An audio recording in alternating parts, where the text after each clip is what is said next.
ॐ नमः शिवाय। ॐ श्री गणेशाय नमः।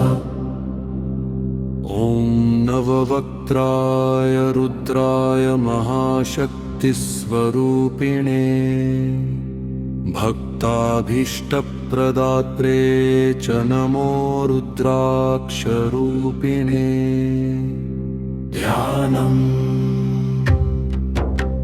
ध्यायेत् देवीं महाशक्तिं नवदीप्तिसमन्वितां नवमुखस्थितां देवीं रुद्राक्षाभरणोज्ज्वलां करुणापूर्णनेत्रां तां शक्तिचक्रप्रबोधिनीं मम सुप्तां परां शक्तिं जागरयतु शाश्वतीं विनियोग। ॐ अस्य श्रीनवमुखी रुद्राक्षशक्तिजागरणस्तोत्रस्य महादेव ऋषिः अनुष्टुप् छन्दः। श्रीनवमुखी रुद्राक्षदेवता कुण्डलिनी शक्तिप्रबोधनार्थे जपे विनियोगः ऋष्यादिन्यासः। ॐ महादेवैषये नमः शिरसि। ॐ अनुष्टुप् छन्दसे नमः मुखे। नवमुखी रुद्राक्षदेवतायै नमः हृदि। ॐ शक्तिजागरणार्थे नमः नभो। ॐ विनियोगाय नमः सर्वाङ्गेषु करन्यास। ॐ अङ्गुष्ठाभ्यां नमः। ॐ तर्जनीभ्यां नमः। मध्यमाभ्यां नमः। ॐ रेमनामिकाभ्यां नमः। ॐ कनिष्ठिकाभ्यां नमः। ॐ करतलकरपृष्ठाभ्यां नमः। अङ्गन्यासः। ॐ प्राणहृदयाय नमः। ॐ शिरसे स्वाहा। ॐ शिखायै वषट्। कवचाय हुं। ॐ नेत्रत्रयाय वौषत्। अस्त्राय फत्। अर्गला। ॐ नववक्त्रे महाशक्ते सुप्तशक्तिं प्रबोधय।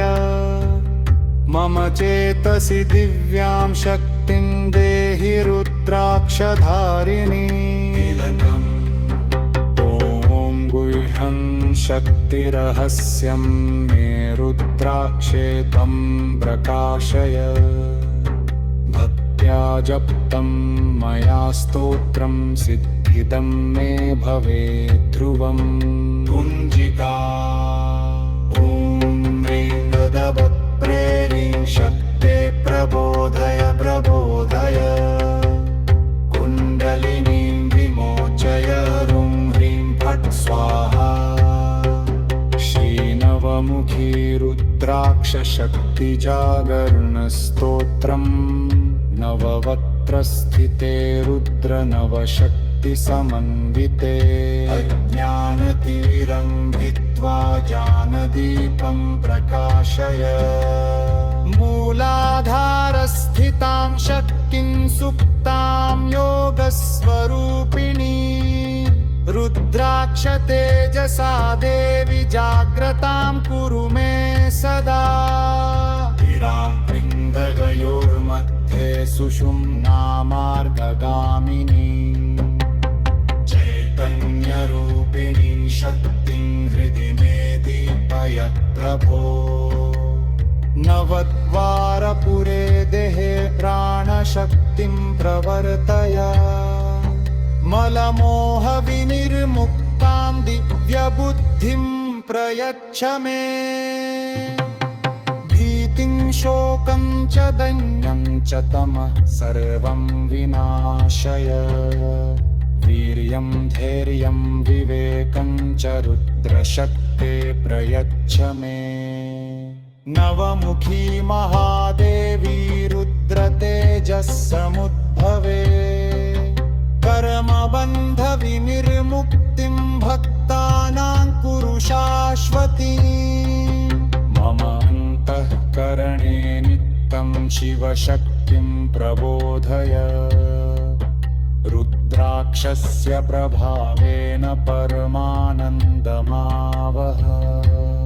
फलश्रुती नवमुखी रुद्राक्षस्य शक्तिजागरमुत्तमम् यः पठेत् श्रद्धया नित्यं स शुद्धिं लभते ध्रुवम् बुद्धिधैर्यबलं तेजशान्तिं च लभते नरः शिवशक्तिप्रसादेन अन्तः शक्तिः प्रबुध्यते इति श्रीनवमुखी रुद्राक्षशक्तिजागरणस्तोत्रं सम्पूर्णम्।